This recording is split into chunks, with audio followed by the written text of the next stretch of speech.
where the human race began. Nearly 1 billion people live here. And it's a continent with an incredible diversity of communities and cultures. Yet we know less of its history than almost anywhere else on Earth. But that's beginning to change. In the last few decades, researchers and archaeologists have begun to uncover a range of histories as impressive and extraordinary as anywhere else on Earth. It's a history which has been neglected for years, and it's largely without written records. But it is preserved for us in the gold and statues, in the culture, art, and legends of the people.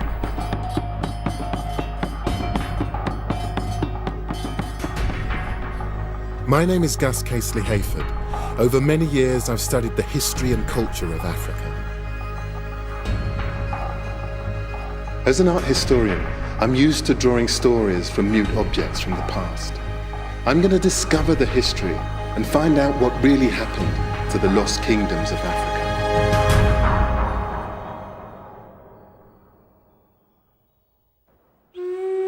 The army, which set off the present crisis with a mutiny that forced out the old prime minister. These are the moments when Ethiopia's kingdom came to an end. In February 1974, the Ethiopian military rose up in revolt. By September, they deposed the Emperor Haile Selassie. It was a coup that brought to an end one of the world's oldest continuous kingdoms. Gave it its first written constitution. Realizing that times must change, he has decreed constitutional reforms be made, apparently with a view toward making Ethiopia a constitution. Haile Selassie was the last emperor of a dynasty that claimed it could trace its roots back thousands of years. And orderly. The country is now a democratic republic, but Ethiopians haven't forgotten their kingdom's proud past. In the capital Addis Ababa, this statue of Emperor Menelik II celebrates Ethiopia's long tradition of independence.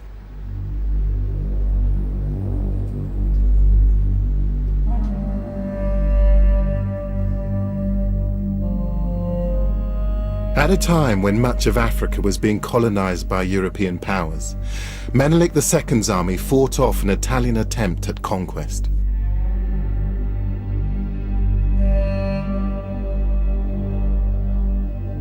Ever since that famous victory, Ethiopia has been a beacon of self-determination for black people around the world.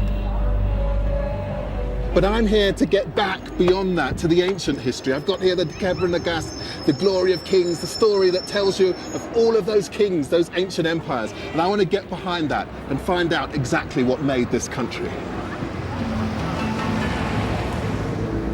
The book I'm carrying is a modern translation of the most important text in Ethiopian history.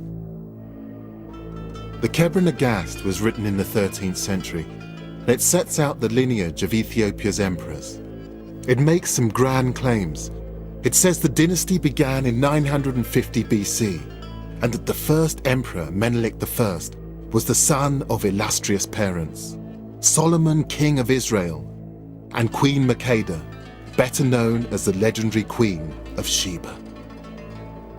The link to the Old Testament gave a legitimacy to the Ethiopian empire. But is there any truth in it? Is there really a connection between Solomon and Sheba and the Ethiopians? That's what I want to find out. No.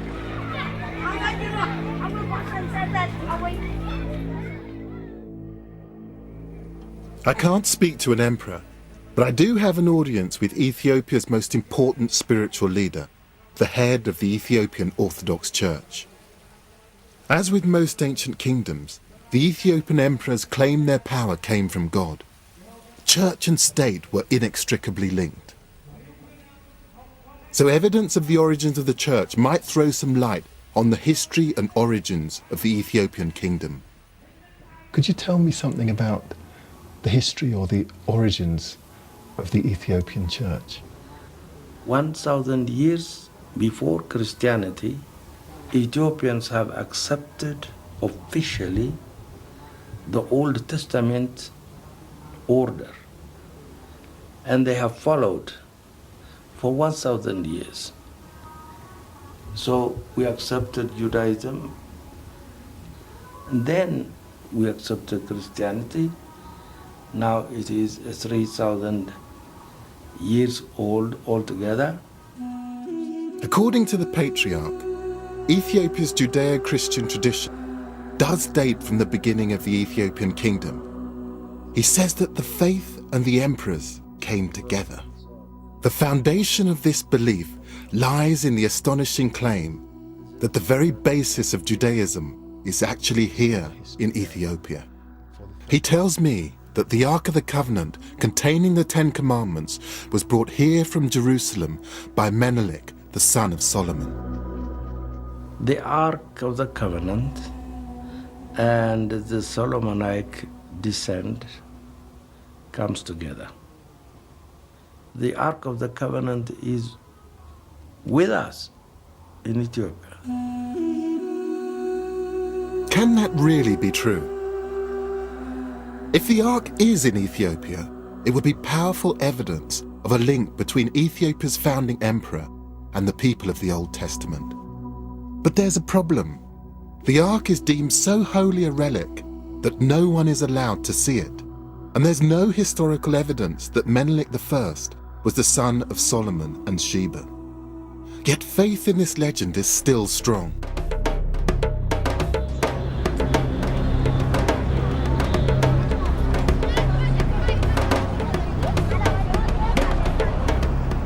I want to find out why it endures and discover whether it's true. I'm going to look for continuities that might appear over centuries in religious traditions, in language, and in Ethiopia's old buildings. I want to see if I can connect them to Solomon and to Sheba. My journey would take me from Addis to some of the most important historical sites in Ethiopia, going further and further into the past to see if I can reach the time of the Old Testament.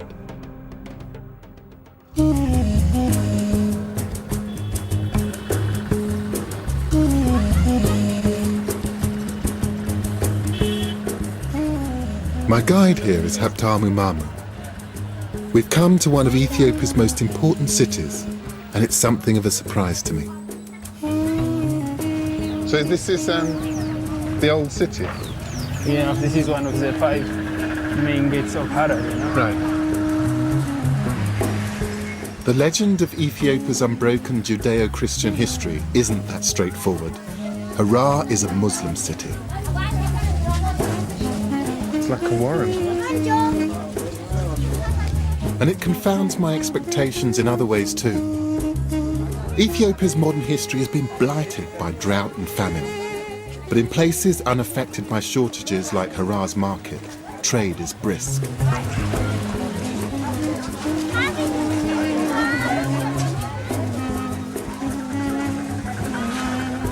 Historically, the Ethiopian highlands are one of nature's storehouses. More crop species are found here than in any other part of the continent. Frankincense used in churches and temples for centuries grows wild here. Oh, that's gorgeous. What do I do with this incense? And it smells beautiful as it is, but how do I make it even more powerful? When we make coffee, Yes. you just fire, and then you put on the fire, and it smells good for the coffee ceremony. Thank you very much. Thank you. What should I be saying to her? I'm a sekenado. I'm a sekenado. And I apologize for being so English about it. For at least 2,000 years, Ethiopians have traded frankincense north to the eastern Mediterranean, along with a lively trade in other goods. Coffee was first cultivated here in the 9th century, but it isn't the most popular item for sale. This is chat. And it's the stuff that they eat. And what is it good for you? What does it do? The chat. It's very good that it makes you awake. It's just the stimulant. It makes you strong. It stimulates you more. It's to make me Really? As well as its secular uses, chat is used here by Muslim mystics to help them on their spiritual journey. But perhaps it's not a surprise that there should be such a strong Muslim population here. After all, it's only a short hop across the Red Sea to Yemen and Saudi Arabia. But what is remarkable is the role the Muslim population played in maintaining Ethiopia's independence, shoring up the relationship between Ethiopian Christianity and royal legitimacy. Back in the 17th century, Ethiopian Muslims made common cause with Ethiopian Christians in a deal brokered by Emperor Fasciladas.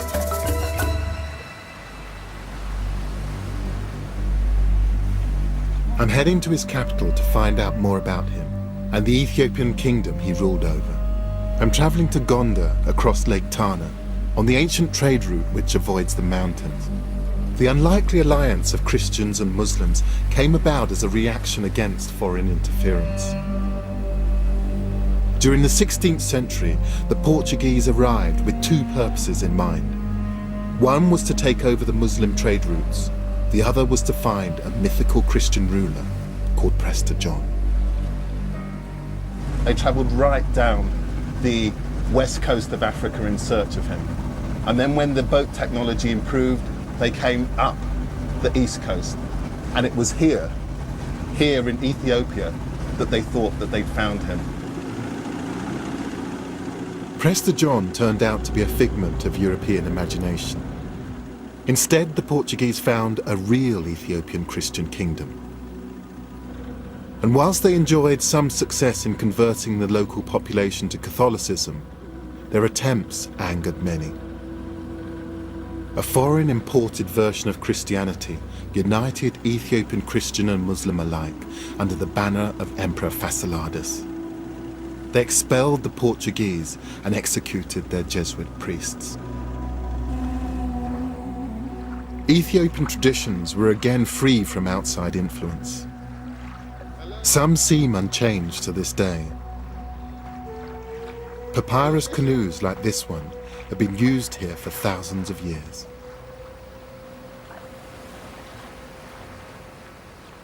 Could you ask him if he's caught anything today? Oh. You are... I know someone. So you can buy the fish? They can buy the fish. How much for them? What kind of fish is this? Tilapia. Tilapia. Just give him the money. Thank you very much. Throw it back again.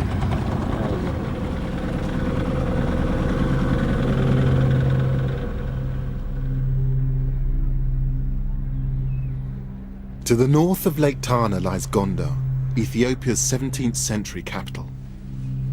It's dominated by an impressive castle. The city was built by Emperor Fasciladas in 1635, the man who brought Christian and Muslim together in common cause.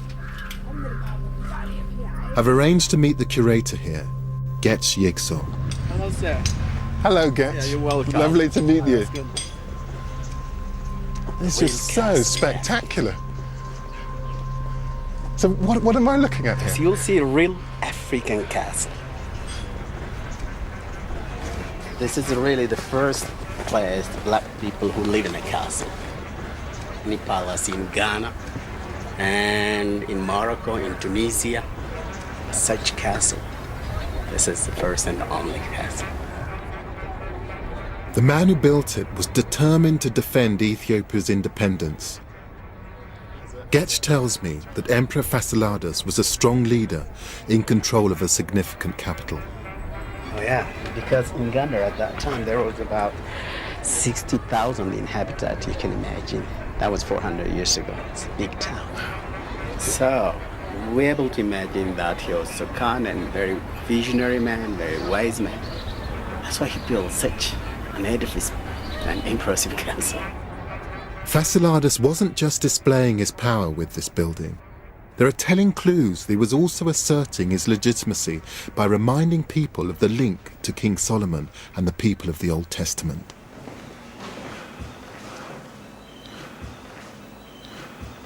Up here I can see that there's a Star of David. Right. That is the Star of David because the previous Ethiopia kingdoms believed that their families comes from the Solomonic descendant. Yes. They're from the same family. Fasilides was one of them. That's why he put inside. And connection to Solomon, what was that? I mean, is it a legend or is this an actual real... This is the real connection.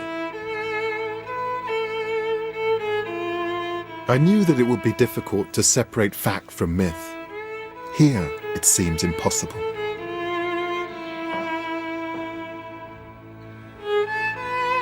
Of course, the Star of David is only one hint that the emperors claimed to be descended from Solomon. I'm wondering whether there is anything else in this castle that points back to the world of the Old Testament. For me, the best way of getting a real sense of the building is to sit down, just spend a few quiet minutes, just sketching. I suspect that Fasilides may have been more influenced by outsiders than he would have cared to admit. The battlements look Portuguese to me, and the domes look east towards perhaps India. But I can also see what looks like a curious technique in the way the long wooden beams have been used in the stone building. I'm particularly interested in how the architect has used this beam to support the masonry, and it's a wooden beam. It's quite unusual for it to be that long. The beam's unnecessarily long for its function.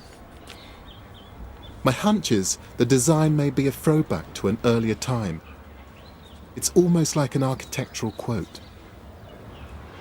To see it here in this site where they've absorbed influences from all over the neighbouring regions is absolutely fascinating. Details like the beams suggest that while there were some outside influences on the kingdom, local heritage and traditions were fundamental. And the execution of the Portuguese Jesuits shows the emperor's determination to defend the distinctive role of the Ethiopian Church. Just as in Western Europe, many of the oldest buildings still standing in Ethiopia are churches. And I feel sure these buildings can tell me about the relationship between the emperors, their faith, and their history. This church was built by Emperor Yasu, a close successor to Fasilides in the 17th century.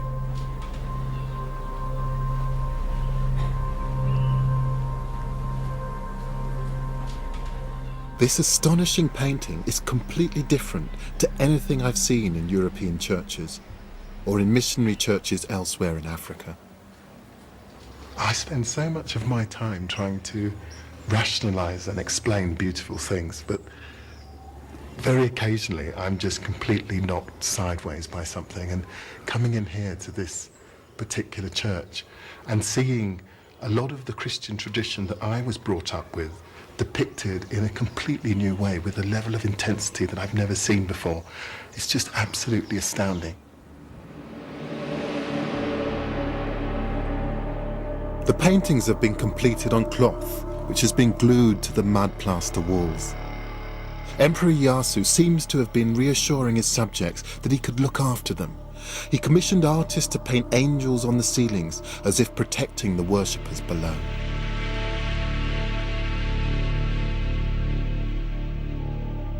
It's a stunning example of the individuality that the emperors were so determined to preserve.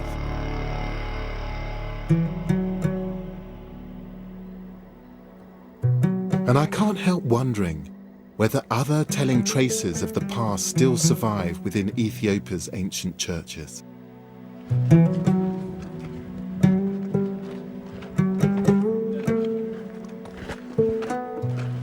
It's Sunday morning, and I'm going to a service at a church far into the highlands of East Gondar.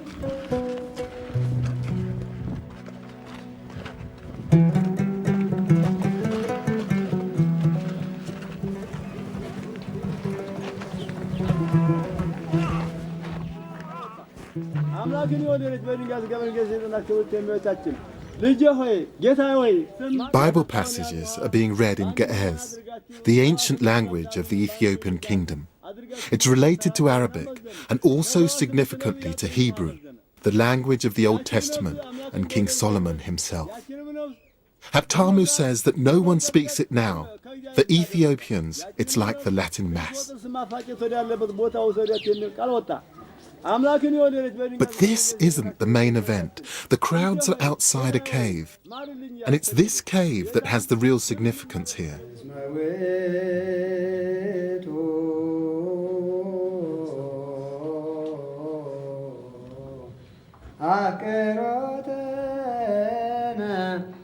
This place contains beehives, which are regarded as holy by the congregation. And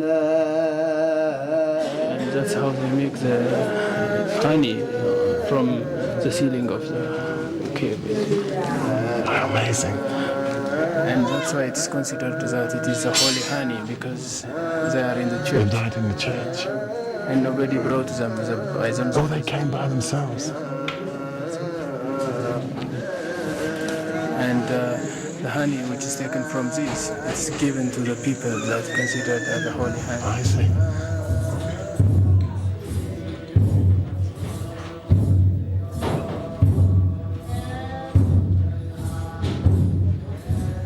You can really feel a palpable feeling of people believing in this place. Sense that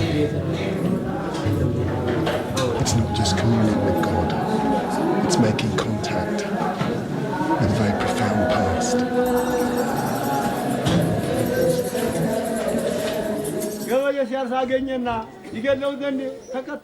Honey is a staple of Ethiopian religious and everyday life.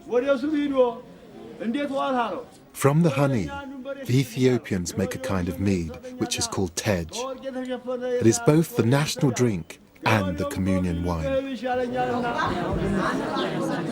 This honey is believed to have healing powers, a cure for everything from minor ailments to major ones, like leprosy. Honey has long had a special place in other cultures in Africa and the Middle East. What's unique to Ethiopia is its connection to one of the kingdom's greatest rulers. It's said that a swarm of bees prophesied his future greatness when he was a baby, and that he was named after the bees' humming sound. His name was Lalibela. The city he built, which today bears his name, is a place which has no parallel with anywhere else on Earth. I've travelled east from Gondo. Now I'm heading to one of the most important places in Ethiopian history, Lalibela.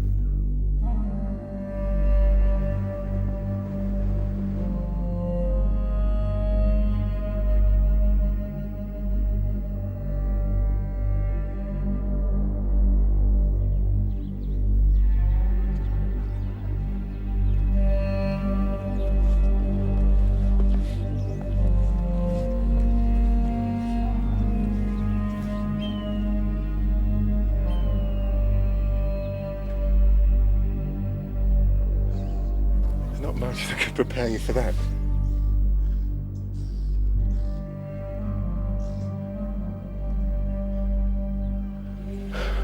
It's just astonishing. This is one of the churches of Lalibela. They've been sculpted out of the mountain, each one carved from solid rock. You get a sense of just what a huge amount of energy it must have taken to excavate this hole and to do it with such incredible precision. Every single one of those angles is just so precise. You can still see the subtle incline of the hill on the roof, but the actual body of the church. And if you designed it, made it in concrete with moulds, you couldn't make it more precise. It's just astonishing.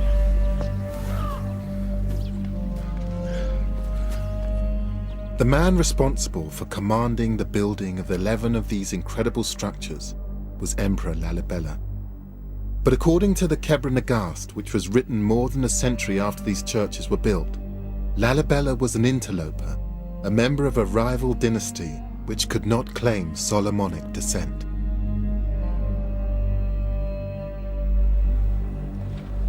However, Lalibela claimed God commanded him to build these churches, and in so doing, he attempted to claim legitimacy as an emperor because he was doing God's work. A legend grew over centuries that the buildings were completed at superhuman speed.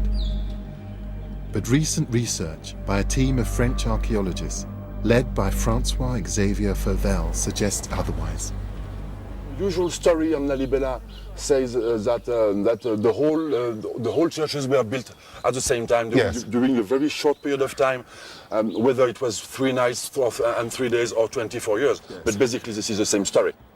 And now we are starting to expand the sequence, and which covers now a number of centuries. Yes. We have occupations here, human occupation, centuries before the 13th century, and the architectural program of Lalibela develops on 2 or 3 centuries, from the 12th to the 15th century at least. We can go inside here. There's still a great deal that historians don't know about Lalibela. It's unlike any other archaeological site, in that it's almost a case of archaeology in reverse. So in that way, it is not an archaeological site, and it is, and you have to wash your mind about all this kind of previous way of thinking about architecture and archaeology. Instead of having successive deposits, you have just successive removals of stone, and instead of having this deposit accumulating and giving you information about the successive occupiers of the place, you have people who, the more they removed, the more they erased traces of people that were here before. The French investigations are expected to go on for at least 4 years. Emperor Lalibela left an intriguing legacy, one which underlines the uniqueness of his kingdom. Down here outside, when you don't actually just have the light radiating straight down onto it, that you can begin to see just the intensity of the colour of the rock. And it almost glows. It just blows you away because it's completely unlike anything I've seen before. And that isn't just in terms of the design, but it's just thinking about, what does it take to do something like this?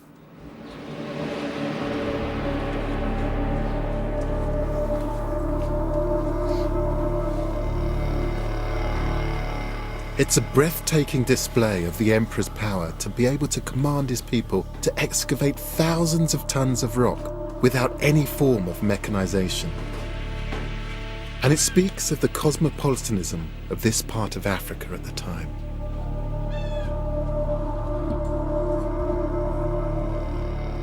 They brought images, influences from all over Christendom and beyond.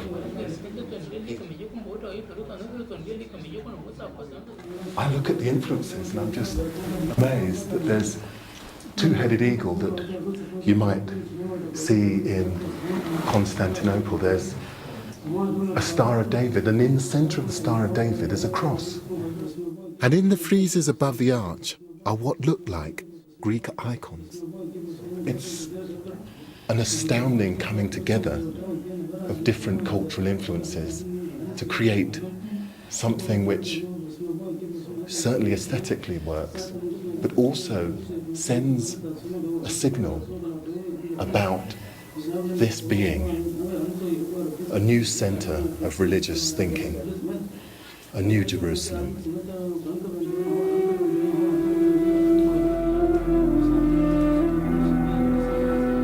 This is a scale and quality of architecture on a par with many of the achievements of medieval Europe. And it's fascinating to see this cosmopolitan approach in a place which many medieval Europeans considered the extreme fringe of Christendom.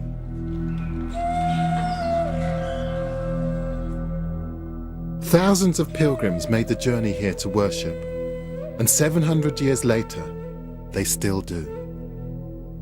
People come here to the 11 churches of Lalibela from all over Ethiopia and beyond.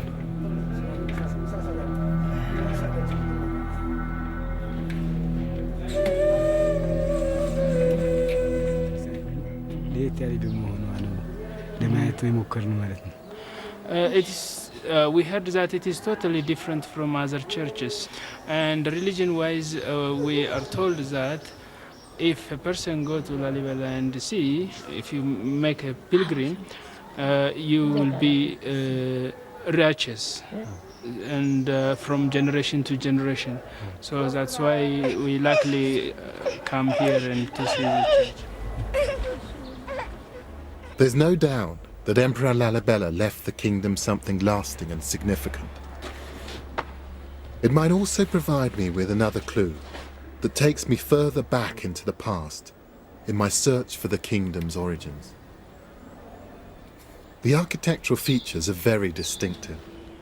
These shapes are thought to represent the rising sun, and the lower windows have a variety of cross designs. It's a double cross so that you can actually see it both as a cross and then also extruded. And then at the very top is this shape that you see everywhere. One of the things I'm beginning to think about this building is just looking at these windows, you are forced to ask the question, why? Why these shapes? But also why go to this length of bother to create something quite so complex? But more intriguing than the windows are the blocks at each corner. They look almost like beams, but the way these churches have been created means that they're architecturally unnecessary. This building is completely made from solid rock, so there will be no need to have any supporting structures inside it. And yet it has some of those sorts of supports running all the way along the length of this building. The use of apparently structural features as pure decoration tells me that they've been copied from buildings that already existed. Architectural quotations, if you like. It also suggests that those earlier buildings may have been important to the people who built Lalibela.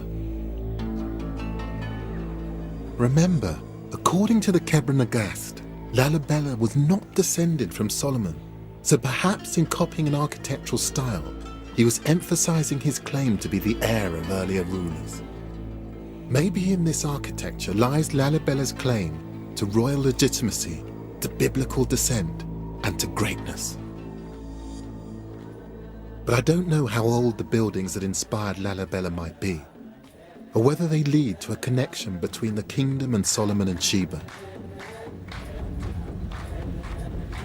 To find out, I'm going to head even further into Ethiopia's past. This is one of the oldest inhabited places in the world. Archaeologists have discovered signs of the earliest human development here from over 4 million years ago.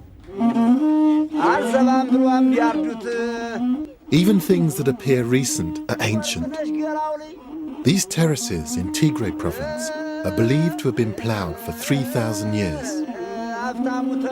In pre-colonial times, Ethiopia was the only sub-Saharan country to use the ox-drawn plough, a crucial step away from the pastoralist culture of the rest of the continent further to the south.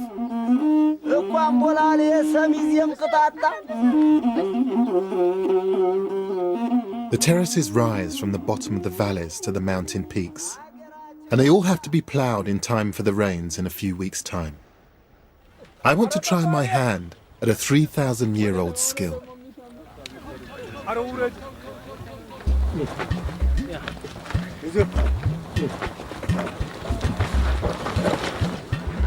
a natural. How do you get out of a job here? Hit, Velo. I nearly had my eye out there. How do I stop them? What do I do to them? Stop!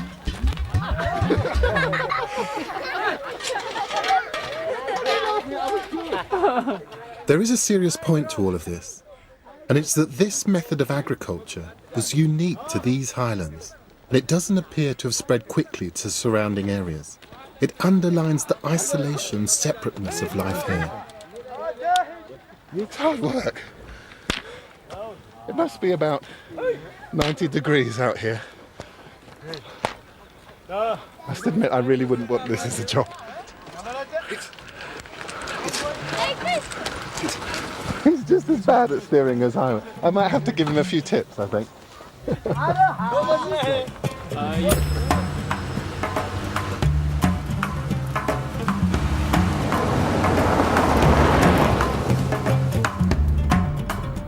We're 10,000 feet above sea level here. And visitors to towns like this are unusual.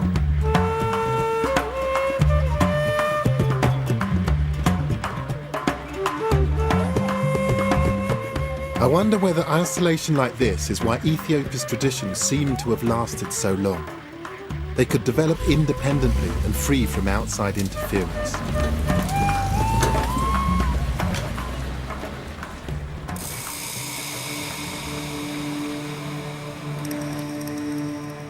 But there are few places in the world more self-consciously cut off than my next destination. In the far north of Ethiopia lies Debredamo, one of the most important sites in the country. Debredamo is one of the oldest buildings in Ethiopia, and it sits on top of this imposing Table Mountain. It's a monastery dating back to the 6th century, and its famed isolation is justified. The only way to get to it is by climbing a rope made of goatskin up a steep cliff. And hopefully do a quick prayer for us as well. I need all the help I can get. Good luck, Haptamu. Thank you. It seems like a good idea to send Haptamu up first. He can show me how it's done. Oh.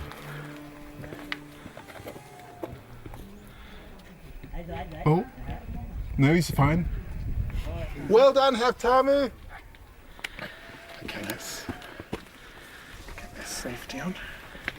If this has worked for thousands of years, I mean, who am I to doubt it? I mean, even if my stomach is absolutely full of butterflies and doesn't seem completely convinced, I'm the sort of person who gets vertigo if I stand up too quickly, but I really want to see Debredamo, so I think all of this is really worth it.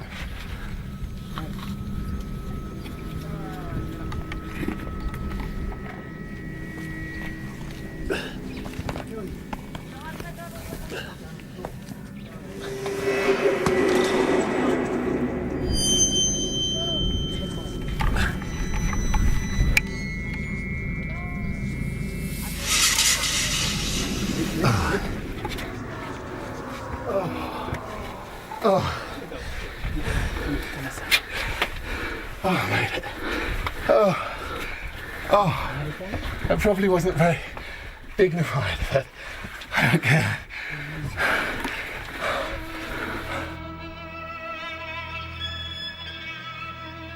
Just look at those views. We're right on the top of the world. Coming up here, getting up here, I wouldn't have missed this for the world. It's just amazing.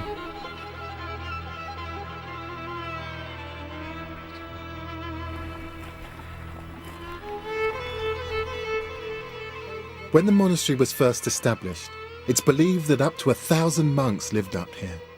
Today there are around 300. It's said to be one of the oldest permanently occupied Christian communities in the world, and it's at least 500 years older than Lalibela. It was built thanks to another Ethiopian emperor, Gabra Mescal. He ordered the construction of a colossal ramp to help get building materials up onto the plateau. Once the monastery was completed, the ramp was demolished and Debredamo was isolated once more. And the monks continue to take their separation seriously. So they don't allow women up here, is that right? That's right. No women. No women at all? No women at all. And that's ever? There were never any women allowed up here? And that's the church. In fact, Ever since the 6th century, they haven't even allowed female animals to be brought up from the valley floor. The fact that Debradamo has been so cut off for so long could be useful in my search for how this kingdom's traditions have echoed through the ages. I need to see the most important building here. Tomorrow I'm going to join the monks at a special service inside the 6th century church. So we're going to try and get a little bit of shut-eye and then be up with the sun, because that's when the monks get up.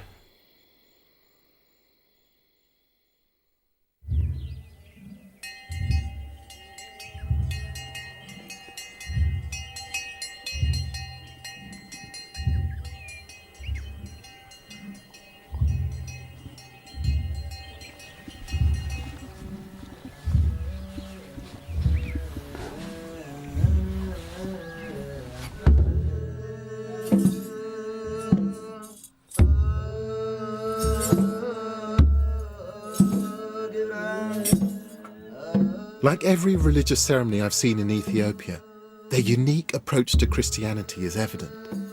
But it isn't just the service that's catching my eye, it's the building it's being held in. The most amazing thing is to see some of the features that I saw earlier in my trip, but used structurally. You begin to get a sense of that history that was being evoked by the architects of Lalibela and Gonda. But here, it's actually holding up this structure. This was what they were echoing. Here are the square-ended beams I saw on the corners of the windows at Lalibela's rock churches. The rising sun window designs here too. And I last saw these distinctive long wooden beams in the castle at Gonda, where the architecture struck me as being from an older local tradition. And here it is in a 6th century church, made from small, uneven stones. It's only these kinds of beams that can hold up walls like these. And another feature literally stands out. Different shaped beams which extend beyond the walls. These are called monkey heads. I just tried to spend a few minutes just thinking about how this monkey head technology was actually put together. And what I think is that these heads represent the end of a sort of dumbbell-like piece of wood that sat across a beam. And basically, because the ends were wider than the body of these structures, it actually meant that the pressure from above helped to keep the building taut. This actually meant that you could actually build more than one story on these buildings.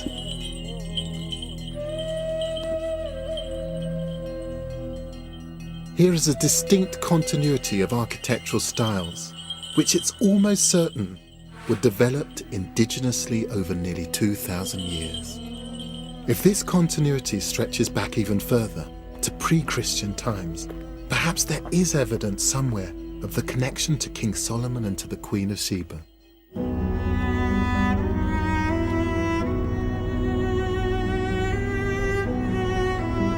Debradamo deliberately cut itself off from the world. My next destination was once the busiest and most important city in Africa, Aksum. The interesting thing is that at the time that Debradamo was being founded, Aksum was a huge, thriving city. And I'm just reading this book, which is about Aksum at its height, about it being a huge ivory market and people coming from all about to trade with this enormous empire. The book is the Periplus of the Erythraean Sea, a 1st century travel guide which describes Aksum as a thriving, bustling city. In fact, other documents of the time ranked Aksum alongside Rome, Persia and China as one of the 4 great world powers. Given its significance, I think it's remarkable we know so little about its history. After all, Aksum has a considerable claim to fame. This, according to Ethiopians and their Orthodox Church, is where the son of the Queen of Sheba and King Solomon actually brought the Ark of the Covenant 3,000 years ago. Ethiopian Christians believe that beyond these walls is one of the foundations of the Judeo-Christian tradition, the Ark containing the Ten Commandments.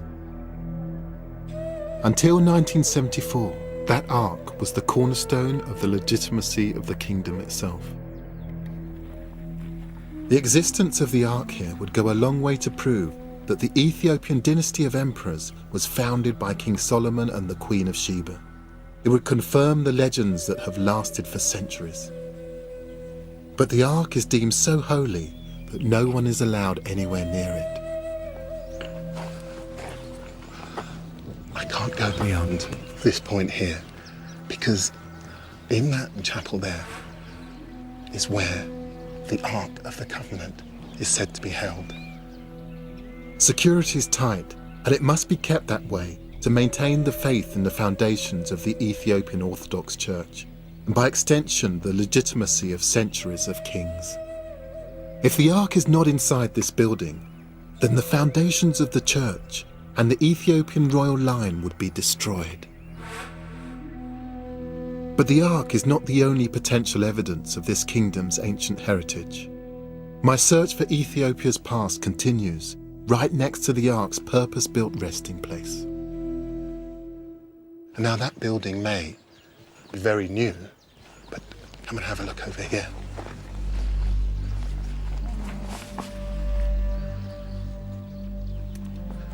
Down here is something very, very old.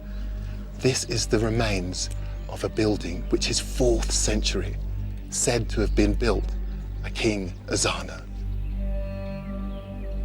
Ezana, archaeologists believe, was responsible for Ethiopia's first Christian church. He was the first Ethiopian emperor to convert to Christianity. Archaeologists know this for certain because coins minted during his rule show almost the moment of Ezana's conversion. One coin has a Christian cross in its design, but another, earlier coin, shows the pre-Christian religious symbol of the crescent moon and the sun. This is hugely significant. It means that there was a continuity of ruler before and after Ethiopia became a Christian country. The Judeo-Christian tradition here does seem to be unbroken. The coins confirm another fact. By the 4th century, this was a significant, well-established kingdom.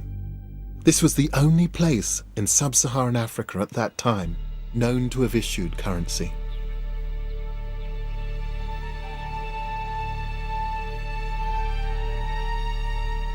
The coins aren't the only objects in Aksum that show the power this place had at the beginning of the Christian era. These are the grave markers, or stelae, of the emperors at Aksum. They were made from solid granite, and some date back to the 1st and 2nd centuries. They are thought to be the largest pieces of stone ever to come out of a quarry in the ancient world. The tallest stood at over 30 meters and weighed around 500 tons. I think they're as impressive as any monument I've seen in Athens or Rome. My guide here, Yagalam Fisheha, is showing me their amazing carvings, which are still beautifully clear almost 2,000 years after they were made. They depict the great buildings it was believed the emperors would inhabit in the afterlife, skyscrapers to immortality. This architecture was the architecture of the Aksumite people. Is an architecture of a building. Yes. Multi-story house. I see. Multi-story house. And then these are the wooden beams. They represent, the end of the wooden beams. When the Aksumites were practicing this architecture, first they started with wood. So we have the windows. So we have the wooden beams. Then we have another. So this in general is multi-story house building. I've seen this before. This is the architecture used at Debre Damo around 500 years later. And over 1,000 years later, it appears to have inspired the stonework of the churches of Lalibela. At the top is a symbol of the rising sun once more.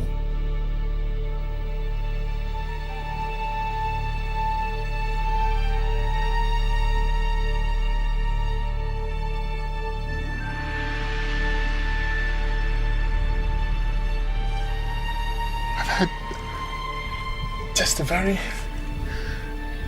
quiet epiphany moment when this journey has begun to really make sense. I mean, this stela, this single piece of rock, holds many of the elements that I've seen on my journey up until now, but here configured in a way that gives them a kind of sense, gives them a continuous historical narrative, which I suppose is the history of Ethiopia.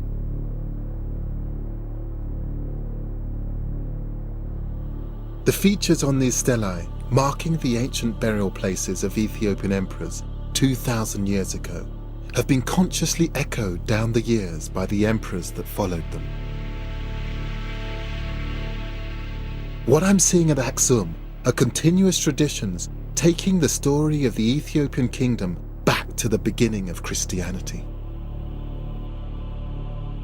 But I still want to find evidence that the kingdom might go back even further, to the days of Solomon and Sheba. Yergalem has one more ancient artifact to show me. Wow, what's this? Here we have a memorial stone inscription which was written in the beginning of the 4th century by King Ezana, Wow. the first Christian king of Aksumite kingdom. So what's inscribed on it? The message of the inscription is more about his military victories and more about his political power.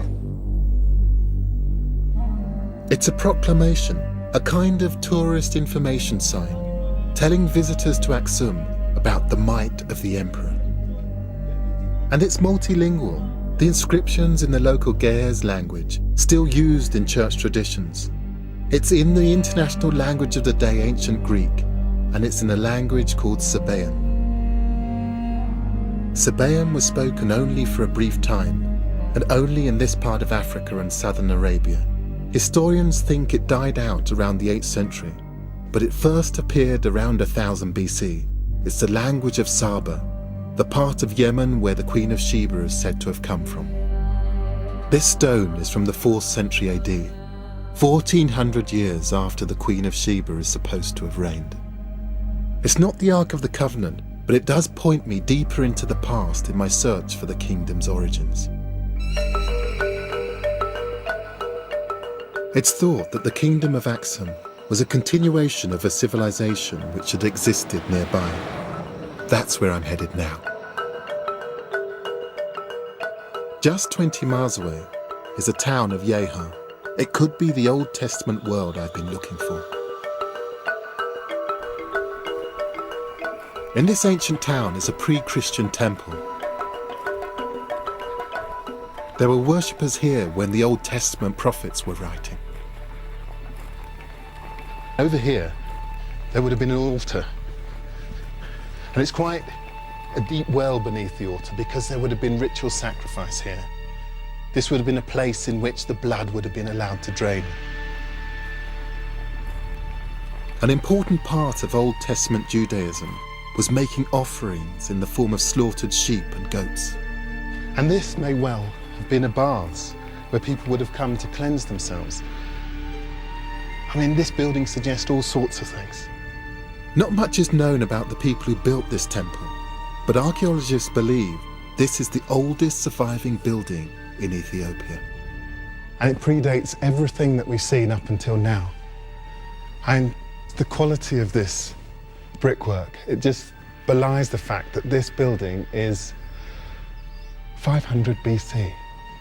That means it's older than the Parthenon in Greece, and centuries older than Rome's Colosseum. It echoes the Judaism of the Old Testament, the faith that the Ethiopian Orthodox Church claims was adopted here 1,000 years before Christ. And it echoes what the patriarch told me at the start of my journey. So we accepted Judaism. Then we accepted Christianity. Now it is 3,000 years old altogether. But the most exciting thing about this temple is a collection of artifacts found inside it. They're now kept nearby in this small Christian church. And I think they might offer a final clue about Solomon, the Queen of Sheba, and the ancient kingdom of Ethiopia. Chris, good day. Yeah. Thank you.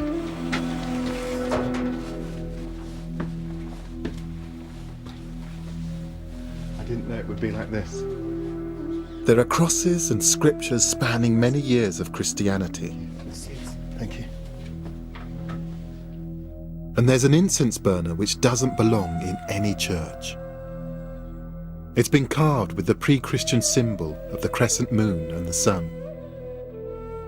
Archaeologists think it dates from the 5th century BC. And from the same era as the burner are these stones, inscribed in the language of the Queen of Sheba, Sabaean. These are almost certainly objects from the time of the Old Testament, and they show an ancient link between Ethiopia and Saba, the home of the Queen of Sheba. This takes us back to, well, to the very beginning. I mean, a lot of people talk about the Queen of Sheba, and here you're showing me a stone inscription which may well mean that all of that is true. It's pre-Christian evidence of the Queen of Sheba's language in the heart of ancient Ethiopia. It means it's just possible that the legend of her son founding Ethiopia's kingdom is based in fact. I wanted to find out whether there was any truth in the legend of Ethiopia's kingdom being founded by the son of King Solomon and the Queen of Sheba. In Ethiopia, separating legend from fact is difficult. The stones in the church, inscribed with the Sabaean characters, are estimated to be 2,500 years old.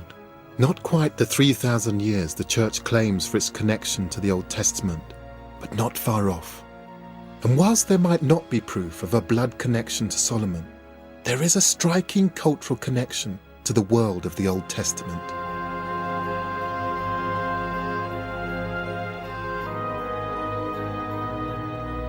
It's also striking that faith in this legend has lasted for centuries, closely tied to the unique traditions of the Ethiopian church. I think it's endured because of Ethiopia's determination to resist the influence of outsiders and to remain independent. Ethiopia's emperors may have died out, but the kingdom in many senses still survives. In the language, in the people, in the history, in the traditions. It's an extraordinary history, a proud history, one that deserves to be better known.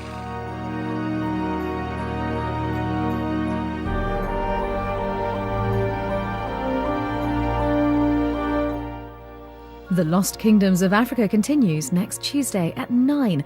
And later this week, Professor Jim Al-Khalili goes back to the very beginnings of life and explains how chaos theory accounts for our very existence. The Secret Life of Chaos is here on BBC4 on Thursday at 9.